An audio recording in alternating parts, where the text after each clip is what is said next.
अस्सलाम वालेकुम स्टूडेंट्स। आज हमारा जो टॉपिक है वो है 9th बायोलॉजी का चैप्टर नंबर 8 है न्यूट्रिशन। लास्ट टाइम हमने स्टडी किया था चैप्टर नंबर 7, हमने एंड किया था फोटोसिंथेसिस, रेस्पिरेशन एंड फोटोसिंथेसिस। आज हम न्यू चैप्टर स्टार्ट कर रहे हैं न्यूट्रिशन। ये आपका चैप्टर नंबर 8 है। इसमें हमने स्टडी करना है कि न्यूट्रिशन क्या चीज़ है। हमने लास्ट चैप्टर में फोटोसिंथेसिस पढ़ा, रेस्पिरेशन पढ़ा। अब हमने देखना यह है कि जो हमने फूड प्रिपेयर की थी वो हम प्लांट्स में कैसे यूज़ करते हैं। अगर प्लांट्स में फोटोसिंथेसिस हो रहा है और अगर एनिमल्स के अंदर हम फूड को इंजेक्ट करते हैं, न्यूट्रिशन देते हैं, तो वो न्यूट्रिशन पूरी बॉडी में कैसे ट्रांसपोर्ट होती है, कैसे उस फूड से हमें फ़ायदा मिलता है और कैसे हम अनडाइजेस्टेड मटेरियल को बॉडी से रिमूव करते हैं। और इस सारे प्रोसेस में हमारी बॉडी के अंदर कौन कौन से ऑर्गन्स होते हैं जो इस सारे मैकेनिज़्म में यूज़ होते हैं। सबसे पहले हम इसमें देखते हैं न्यूट्रिशन का इंट्रोडक्शन। न्यूट्रिशन क्या चीज़ है?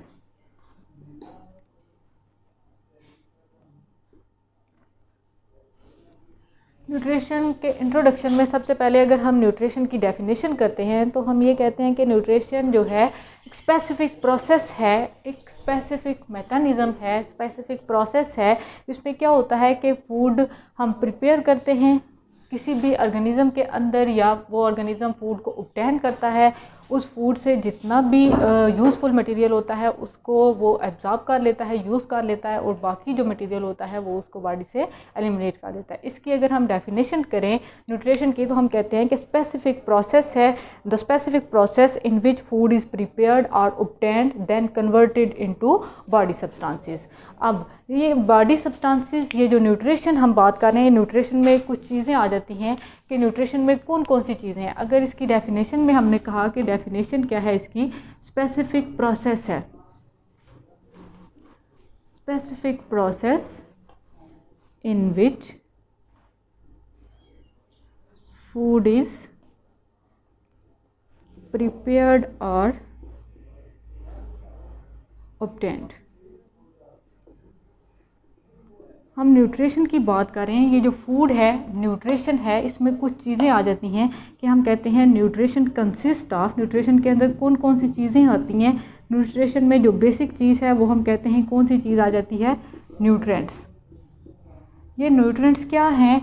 ये केमिकल सब्सटेंसेस हो सकते हैं, स्पेसिफिक सब्सटेंसेस हो सकते हैं जो कि बॉडी के अंदर हम कहते हैं कि बॉडी को अगर ऑर्गेनिज़म को उसमें ग्रोथ करनी है या उसको एनर्जी चाहिए, तो वो एनर्जी या उसकी ग्रोथ की जो हम कह सकते हैं रिक्वायरमेंट है वो कहाँ से पूरी होगी? ये न्यूट्रिशन के अंदर जो न्यूट्रिएंट्स हैं ये उसकी रिक्वायरमेंट को फुलफ़िल करते हैं। अब ऑर्गेनिज़म न्यूट्रिशन क्यों लेता है? Why organism need nutrition? Nutrition हम क्यों लेते हैं? For obtaining energy and growth purposes. कि हम कहते हैं कि ये न्यूट्रिशन क्यों ज़रूरी है, वाई न्यूट्रिशन इज़ नेसेसरी। तो इसमें हम कह सकते हैं कि न्यूट्रिशन इसलिए नेसेसरी है, इसलिए ज़रूरी है कि हम न्यूट्रिशन इसलिए लेते हैं फॉर ऑब्टेनिंग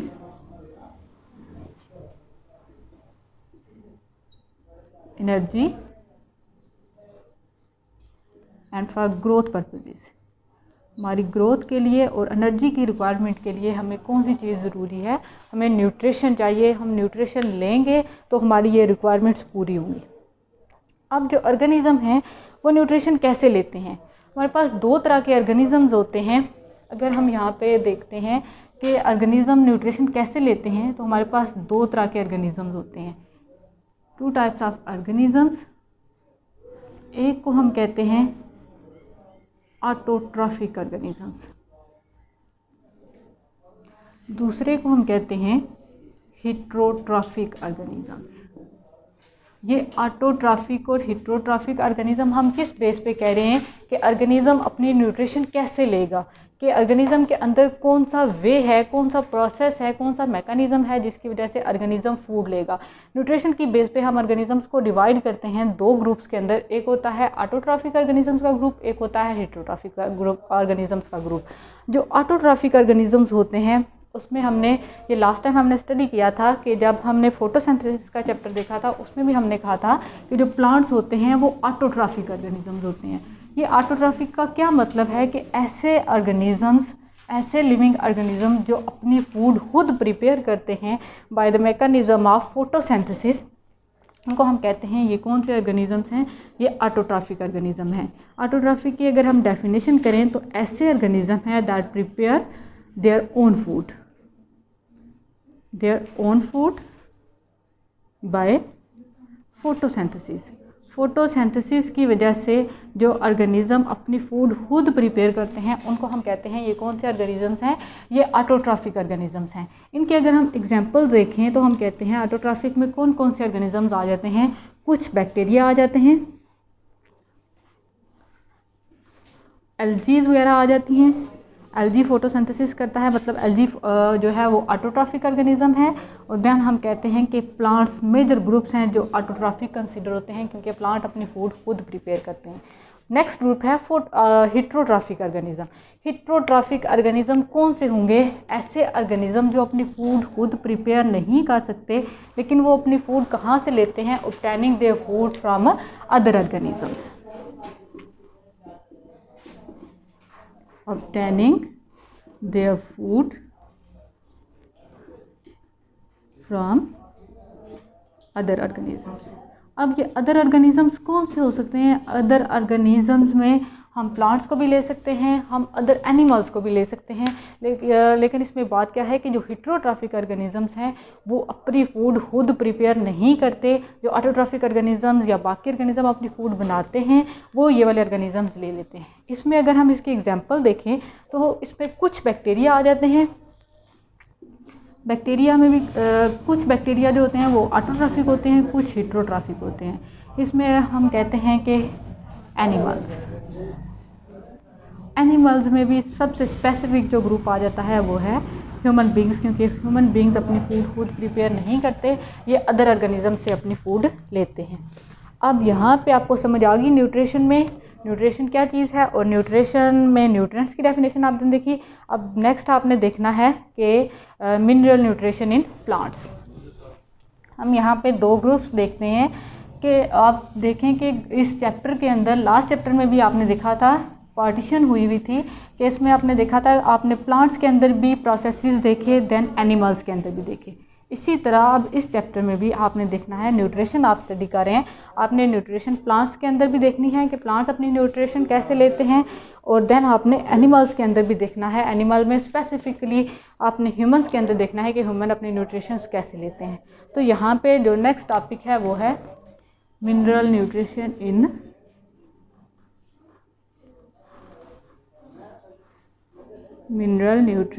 इन प्लांट्स, कि प्लांट्स अपनी न्यूट्रिशंस कैसे लेते हैं, कैसे ये प्रोसेस होता है। इसमें अगर हम बात करें तो हम कहते हैं प्लांट के अंदर न्यूट्रिशन का जो मेजर सोर्स है कि प्लांट अपनी न्यूट्रिशंस कहाँ से लेते हैं वो है फोटोसिंथेसिस। क्योंकि आपने पहले ही डिस्कस किया है कि प्लांट्स क्या चीज़ हैं, प्लांट ऑटोट्रॉफिक ऑर्गेनिज्म है, प्लांट्स अपनी फूड खुद प्रिपेयर करते हैं। तो खुद प्रिपेयर वो कैसे करते हैं? वो फोटोसिंथेसिस की वजह से अपनी फूड खुद प्रिपेयर करते हैं। अब फोटोसिंथेसिस के लिए प्लांट्स को कौन कौन सी चीज़ें चाहिए? प्लांट को कार्बन डाइऑक्साइड चाहिए। कौन कौन सी रिक्वायरमेंट है? कार्बन डाइऑक्साइड है, वाटर है, और देन सनलाइट है। ये बेसिक चीज़ें हैं जिनकी वजह से प्लांट फोटोसिंथेसिस करता है, अपनी फूड खुद प्रिपेयर करता है। अब यहाँ पे जो हमने कहा कि फोटोसिंथेसिस के लिए कार्बन डाइऑक्साइड चाहिए, लाइट चाहिए और वाटर चाहिए, तो न्यूट्रिशन यहाँ से फुलफ़िल नहीं होती इन चीज़ों से। अब प्लांट के अंदर प्लांट को कुछ और भी चीज़ें चाहिए जिसकी वजह से न्यूट्रिशन प्लांट की ये जो नीड है ये फुलफ़िल हो सकती है। तो उसके लिए हम क्या करते हैं कि प्लांट अपनी न्यूट्रिशन कहाँ से लेते हैं कि प्लांट्स को कुछ मिनरल्स भी चाहिए होते हैं, जो वो कहाँ से लेते हैं? वो सॉइल से एक्सट्रैक्ट करते हैं। अब ये मिनरल न्यूट्रिएंट्स क्या चीज़ें हैं? ये मिनरल क्या चीज़ है जो मैंने अभी वर्ड बोला है? मिनरल क्या है? मिनरल स्पेसिफिक एलिमेंट्स होते हैं जो कि प्लांट एब्जॉर्ब करते हैं सॉइल से। मिनरल की अगर हम डेफिनेशन करते हैं कि हम कहते हैं मिनरल न्यूट्रिएंट्स क्या होते हैं? मिनरल न्यूट्रिएंट्स ये हम कहते हैं कि स्पेसिफिक होते हैं, स्पेसिफिक केमिकल सब्सटेंसेस होते हैं, केमिकल सब्सटेंसेस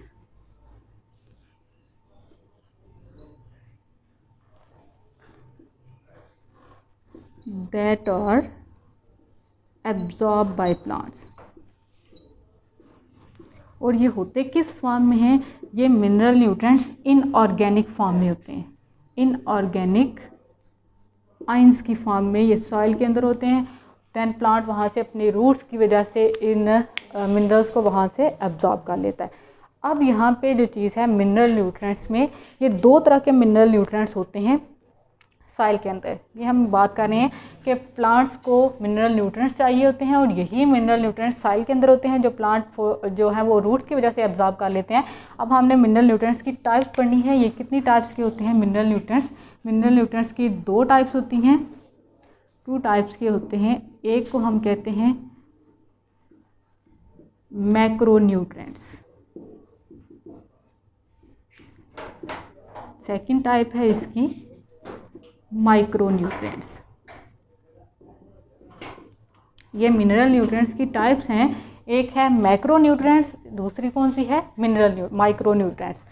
इसमें अगर हम मैक्रो न्यूट्रिएंट्स को पहले देखते हैं, मैक्रो न्यूट्रिएंट्स क्या होते हैं? Macro nutrients is a type of mineral nutrients that are required in the larger quantity. कि मैक्रो न्यूट्रिएंट्स कौन सी टाइप है? ऐसी टाइप है मिनरल न्यूट्रिएंट्स की जो हमें कितना चाहिए होता है, जो हमें लार्जर क्वांटिटी में चाहिए होता है।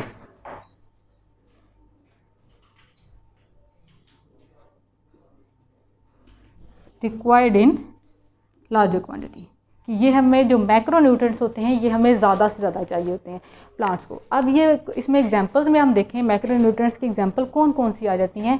इसमें हम कहते हैं इसकी मैक्रो न्यूट्रिएंट्स की अगर हम एग्जांपल देखते हैं तो हम कहते हैं कार्बन, हाइड्रोजन, ऑक्सीजन, फास्फोरस। ये जो चीज़ें हैं ये क्या चीज़ें हैं? ये मैक्रो न्यूट्रिएंट्स हैं। अब नेक्स्ट हम डेफिनेशन करते हैं माइक्रो न्यूट्रिएंट्स की, कि माइक्रो न्यूट्रिएंट्स क्या होते हैं।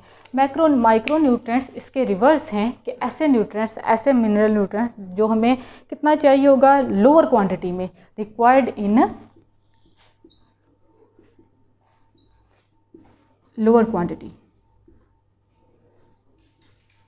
ये जो न्यूट्रिएंट्स होंगे इनको आप कहेंगे ये कौन से न्यूट्रिएंट्स हैं? ये माइक्रो न्यूट्रिएंट्स हैं। इसकी एग्जांपल में हम देखते हैं माइक्रो न्यूट्रिएंट्स की अगर हम एग्जांपल देखें तो हम इसमें ऐड करेंगे मैंगनीज, जिंक और कॉपर। ये जो न्यूट्रिएंट्स हैं जो हम कह रहे हैं लार्जर क्वांटिटी में चाहिए और लोअर क्वांटिटी में चाहिए, ये हमारे पास एसेंशियल न्यूट्रिएंट्स हैं। ये अगर थोड़ी अमाउंट में चाहिए तो हम इनको निगलेक्ट नहीं कर सकते कि ये थोड़ी अमाउंट में चाहिए तो हम ये ना ही दें। अगर ये थोड़ी अमाउंट में चाहिए तो हमें थोड़ी अमाउंट में ही ये देने पड़ेंगे। लोअर क्वांटिटी में चाहिए तो हमें ये लोअर क्वांटिटी में मस्ट देने पड़ेंगे। हम ये नहीं कह सकते कि हम मैंगनीज़ की जगह कार्बन दे दें तो हमारी रिक्वायरमेंट फुलफिल हो सकती है। जो चीज़ जितनी रिक्वायर्ड होगी वो हम देंगे तो न्यूट्रिशन जो है वो कंप्लीट होगी। नेक्स्ट है हमारे पास जो अगली चीज़ है वो हमने देखना है कि हमने देख लिया कि हमारे पास मिनरल न्यूट्रिएंट्स होते हैं, मैक्रो न्यूट्रिएंट्स हैं, माइक्रो न्यूट्रिएंट्स हैं। अब इन्हीं न्यूट्रिएंट्स में से हम 2 न्यूट्रिएंट्स का रोल देखते हैं कि प्लांट की बॉडी के अंदर इन न्यूट्रिएंट्स का क्या रोल है।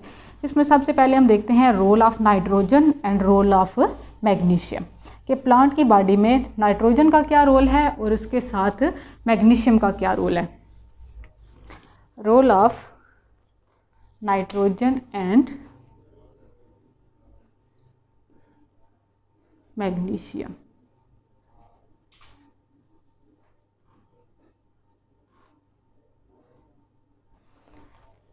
सबसे पहले इसमें हम देखते हैं नाइट्रोजन का रोल। नाइट्रोजन क्यों ज़रूरी है? कि नाइट्रोजन एक मिनरल न्यूट्रिएंट है, नाइट्रोजन बहुत एसेंशियल है प्लांट के लिए। सबसे पहले हम इसमें पॉइंट्स देखेंगे कि नाइट्रोजन क्यों ज़रूरी है। नाइट्रोजन हम कहते हैं nitrogen is a part of enzymes and protein, part of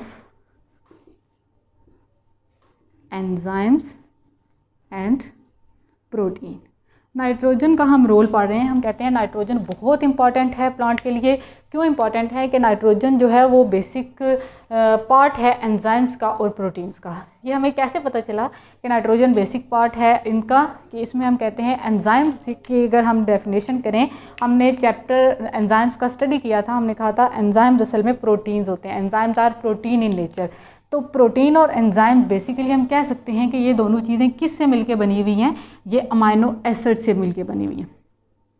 अब अगर आप अमाइनो एसिड का स्ट्रक्चर आप लोगों को याद हो तो वो अमाइनो एसिड का स्ट्रक्चर किस तरह से होता है कि अगर हम यहाँ पे देखें,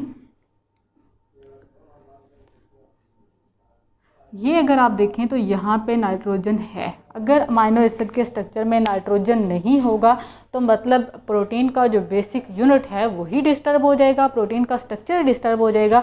तो इसलिए हम कहते हैं कि नाइट्रोजन जो है वो प्रोटीन इसके लिए, प्लांट्स के लिए बहुत एसेंशियल है। क्यों एसेंशियल है? कि प्लांट्स के एंजाइम्स के अंदर और प्रोटीन के अंदर जो नाइट्रोजन है उसका होना ज़रूरी है।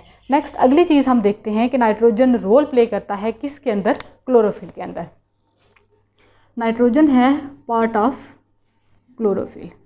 नाइट्रोजन अमाइनो एसिड है, इसमें अमाइनो एसिड में प्रेजेंट होती है, प्रोटीन में प्रेजेंट होती है। इसी तरह नाइट्रोजन कहाँ पे प्रेजेंट है? क्लोरोफिल के अंदर प्रेजेंट है।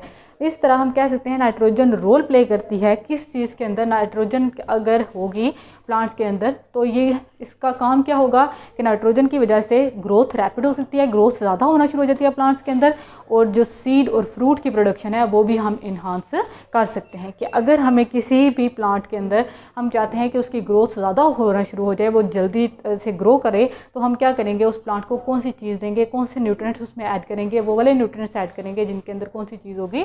नाइट्रोजन होगी। अब हम ये नाइट्रोजन कैसे लेते हैं, प्लांट्स नाइट्रोजन कैसे एब्जॉर्ब करते हैं? कि हमारी एटमॉस्फेयर में नाइट्रोजन 70% तक एटमॉस्फेयर में होती है। अब प्लांट नाइट्रोजन को एटमॉस्फेयर से गैसेस फॉर्म में एब्जॉर्ब नहीं कर सकते। अब प्लांट नाइट्रोजन कैसे लेते हैं? कि ये जो नाइट्रोजन है ये सॉइल के अंदर किस फॉर्म में प्रेजेंट होती है?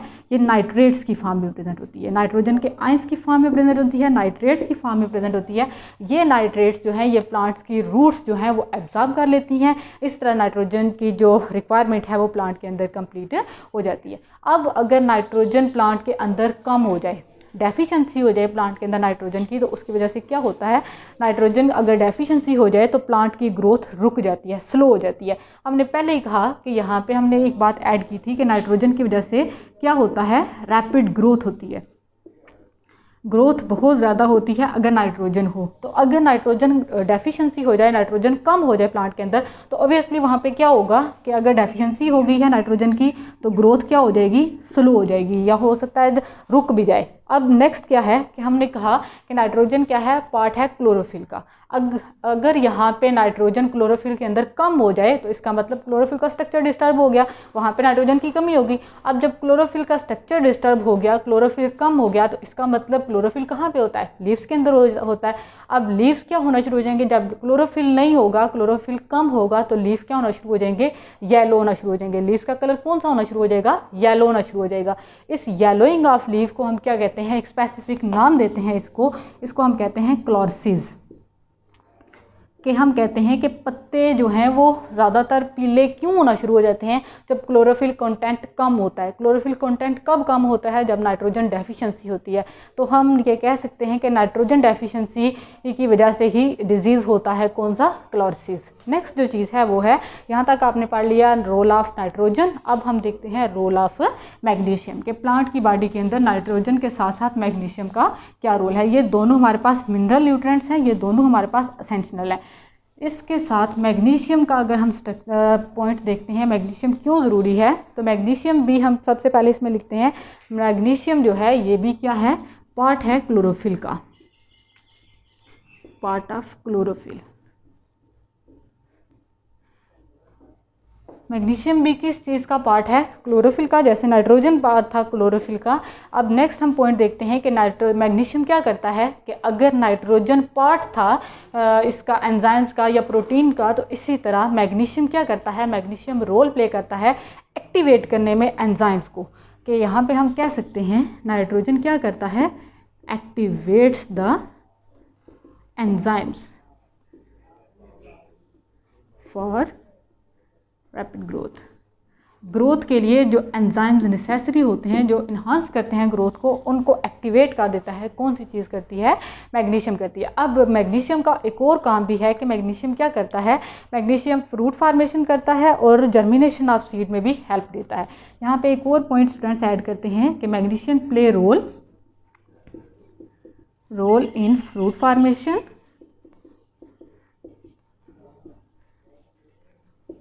Formation and seed germination.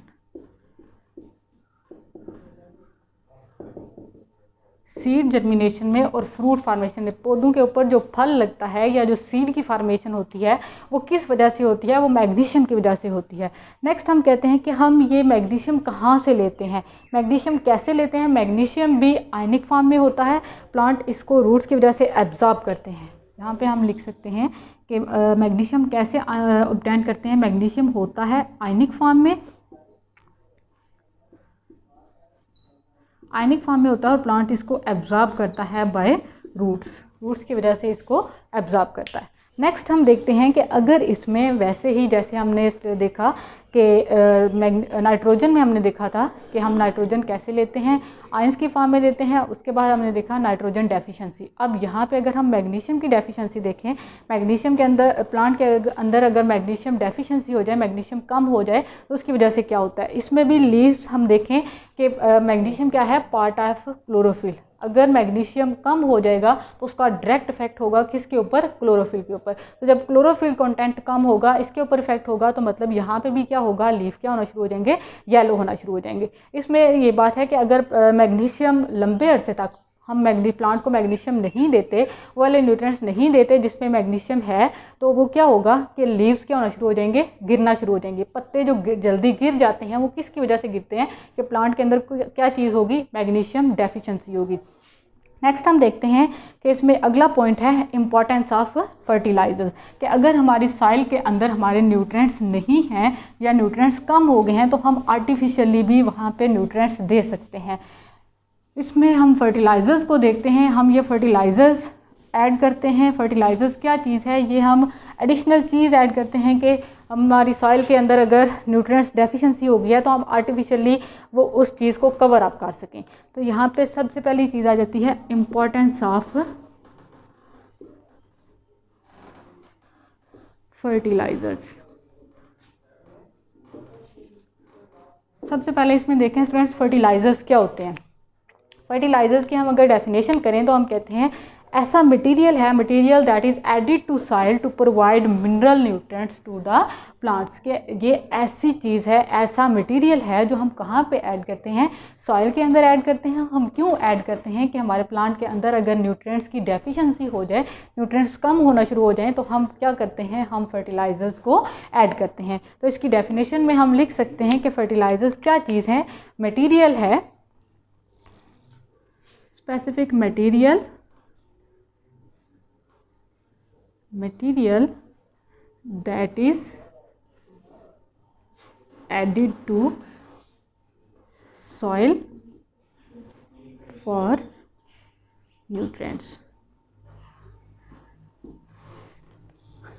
अब ये जो हमारे पास फर्टिलाइज़र्स हैं, ये फर्टिलाइज़र्स कंपाउंड की फॉर्म में होते हैं और ये कंपाउंड्स में मिनरल प्रेजेंट होते हैं। नेक्स्ट है हमारे पास, ये हम क्यों देते हैं, इसकी फर्टिलाइज़र्स क्यों ऐड करते हैं कि इसकी वजह से एक तो फ्रूट फार्मेशन जल्दी होती है, दूसरा ग्रोथ बहुत ज़्यादा इन्हांस हो जाती है।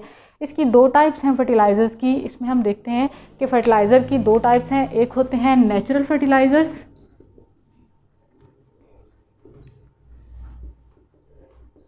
दूसरी टाइप है इसकी आर्टिफिशियल फर्टिलाइज़र्स।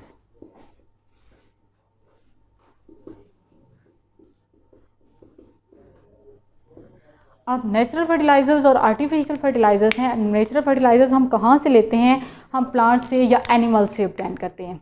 ये जो नेचुरल फर्टिलाइज़र्स हैं ये कहाँ से ऑब्टेन करते हैं, ऑब्टेन फ्रॉम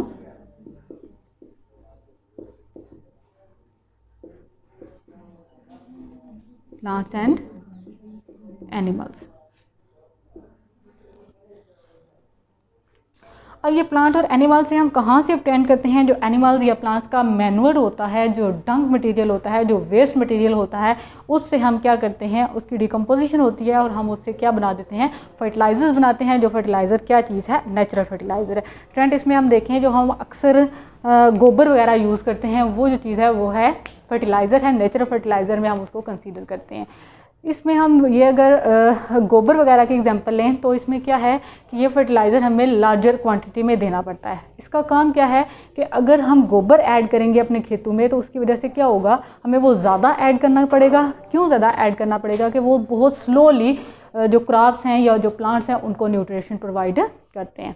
नेक्स्ट है आपके पास है आर्टिफिशियल फर्टिलाइज़र। आर्टिफिशियल फर्टिलाइज़र में हम कहते हैं कि ऐसे फर्टिलाइज़र्स हैं जो हम कहाँ पे मैन्युफैक्चर करते हैं, जो हम फैक्ट्रीज़ में बनाते हैं। जो फैक्ट्रीज़ में फर्टिलाइज़र्स बनाए जाते हैं उनको हम कहते हैं, ये कौन से फर्टिलाइज़र्स हैं, ये आर्टिफिशियल फर्टिलाइज़र्स हैं। इनके एग्जांपल अगर हम देखें तो हम कहते हैं अमोनियम के फर्टिलाइज़र्स होते हैं, अमोनियम नाइट्रेट है, अमोनियम सल्फेट है, पोटाशियम नाइट्रेट है, यूरिया वगैरह हैं। ये जो चीज़ें हैं इसमें हम एग्जांपल ले लेते हैं, ये किसकी हैं, ये आर्टिफिशियल फर्टिलाइज़र्स हैं। ये जो हम DAP यूज़ करते हैं, यूरिया वगैरह, इसको हम कहते हैं ये हैं आर्टिफिशियल फर्टिलाइज़र। ये जो फर्टिलाइज़र हैं, अगर आपने ये यूरिया या DAP वगैरह यूज़ किए हों घर में तो आपने देखा होगा कि हम ये बहुत थोड़ी अमाउंट में प्लांट में को ये देते हैं और इसका इफ़ेक्ट बहुत जल्दी होता है। ये बहुत तेज़ी से ग्रोथ को इन्हांस कर देते हैं। इसमें जो लास्ट चीज़ है वो है इन फर्टिलाइज़र्स की इम्पॉर्टेंस, कि इनका हमारे इन्वायरमेंट के ऊपर क्या इफ़ेक्ट पड़ता है। इसमें environmental problems due to fertilizers, कि इन्वायरमेंट के ऊपर फर्टिलाइज़र्स का क्या इफ़ेक्ट होता है, कि जहाँ पे हमें ये फर्टिलाइज़र हमारे लिए इम्पॉर्टेंट हैं, हमारे लिए यूज़फुल हैं, वहीं पे हमें इनके कुछ नुकसानात भी देखने को मिलते हैं कि कौन कौन से इसकी वजह से हमें नुकसानात होते हैं। कि अगर हम कोई भी फर्टिलाइज़र एक लिमिट से एक्सेस करके उसको यूज़ करते हैं तो वो हमारे लिए प्रॉब्लम क्रिएट करता है। कैसे, कि अगर हम सॉइल के अंदर ज़्यादा फर्टिलाइज़र ऐड कर देते हैं तो उसकी वजह से जो माइक्रोब्स होते हैं वो सारे के सारे किल होना शुरू हो जाते हैं। कि अगर फर्टिलाइज़र हम ज़्यादा यूज़ करते हैं तो उसकी वजह से क्या होगा, सॉइल के अंदर जो माइक्रोब्स हैं वो सारे के सारे किल होना शुरू हो जाते हैं। नेक्स्ट है आपके पास अगली चीज़ कि इसकी वजह से एल्गल ब्लूम्स बनना शुरू हो जाते हैं। एल्गल ब्लूम्स क्या चीज़ है, कि अगर हम सॉइल के अंदर फर्टिलाइज़र्स ऐड करते हैं तो उसकी वजह से क्या होता है, फर्टिलाइज़र ऐड करें, वो फर्टिलाइज़र क्या होना शुरू हो जाएं, वाटर कंटेंट के साथ बह के वो आपके नदी नालों में चले जाएं, तो उसकी वजह से क्या होता है, वाटर की सरफेस के ऊपर एक लेयर बन जाती है एल्गी की। ये न्यूट्रिएंट्स एल्गी को मिल जाते हैं, एल्गी की लेयर बन जाती है। उस एल्गी की लेयर की वजह से जो लाइट है वो नीचे जो बॉटम है वहाँ तक नहीं पहुँच सकती, और जो नीचे बॉटम में ऑर्गेनिज्म होंगे, लिविंग ऑर्गेनिज्म, वो सारे के सारे किल हो जाते हैं। तो इसका हमें ये भी नुकसान है कि इसकी वजह से हमारी एक्वेटिक लाइफ भी इफ़ेक्ट होती है। इसमें जो लास्ट चीज़ आ जाती है वो है कि फर्टिलाइज़र की वजह से एसिडिटी इंक्रीज़ हो जाती है, और देन हमारी अगर एसिडिटी इंक्रीज़ होगी तो इसका डायरेक्ट इफेक्ट होगा ह्यूमन हेल्थ के ऊपर। तो स्टूडेंट्स, आज हमने पढ़ा न्यूट्रिशन। न्यूट्रिशन क्या चीज़ है, न्यूट्रिएंट्स क्या होते हैं, हमने देखा इसमें प्लांट्स के अंदर न्यूट्रिशन में हमने देखा है कि इसमें नाइट्रोजन का रोल, मैग्नीशियम का रोल, और लास्ट पे हमने देखा है इंपॉर्टेंस ऑफ फर्टिलाइजर्स। नेक्स्ट हम देखेंगे इसमें न्यूट्रिशन इन ह्यूमंस। अल्लाह हाफिज़।